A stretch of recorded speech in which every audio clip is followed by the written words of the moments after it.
Hi, my name's Paul Hinger. I'm from Ottawa, Ontario, and I'm a didgeridoo player. 1995, I found myself in Australia, picked up a didgeridoo that was actually a gift from a Maori, and I made it myself. It was just a stick of wood. So I feel really close to the instrument, especially making my first one. I met a guy in Northern Australia who really inspired me, totally made me a better player, just through his performance and through his playing. His name was Cockatoo Paul, and he played didgeridoo guitar, and he had a cockatoo on his head. I decided that's it, I'm going to go on the street and start playing myself. Been doing it since 1996. First performance in New Orleans.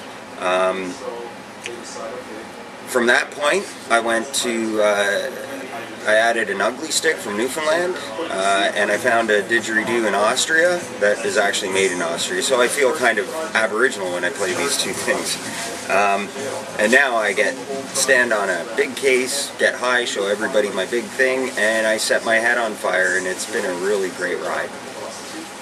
Okay, so I'm going to ask you some questions, okay? Absolutely. How is it possible for someone to contact you?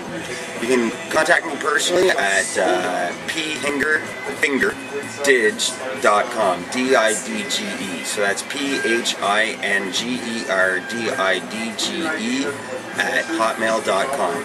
And for bookings, contact my manager, Kimmy Rocks, at 613-325-7146. Okay, so my question to you is, what is your best inspirational performance you've done? You know, there's just been so many.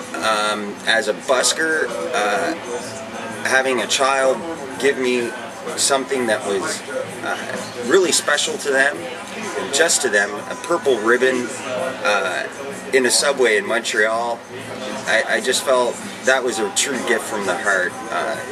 Museum of Civilization playing for Aboriginal Day with a band called Between Heaven and Earth, and we had Celtic harp,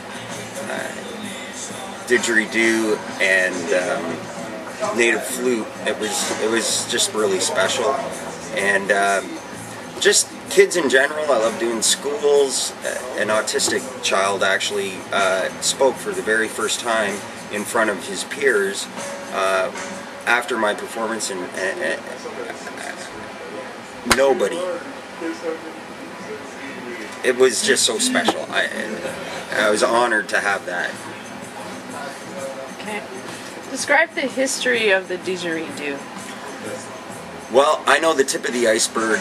I don't claim to be an Aborigine. What has been related to me is that it tends to be a gift from the women to the men, and it is a male instrument. Now, I'm not saying that women can't play the didgeridoo, but traditionally it's played strictly by males. It's a storytelling device, so I can do all kinds of sounds: kangaroos, boomerangs, dingoes, cockatoos, kookaburras. And the way they played it is different from the way that I play it. I play just more to the rhythmic ear of a Westerner.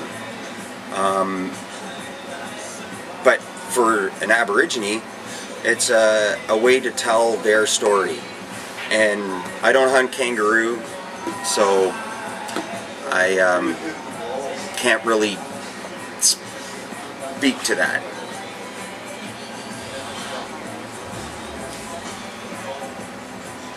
Hi Paul, how are you? Excellent. How are you doing, Hey, Catherine? nice to Now see you. there's an Aboriginal from here.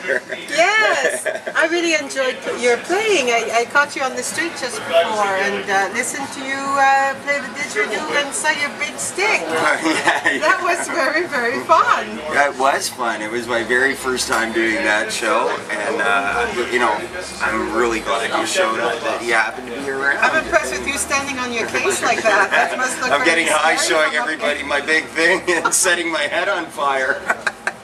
Very good. Well, I can't wait to see it again. Yeah, well, thanks again for showing up.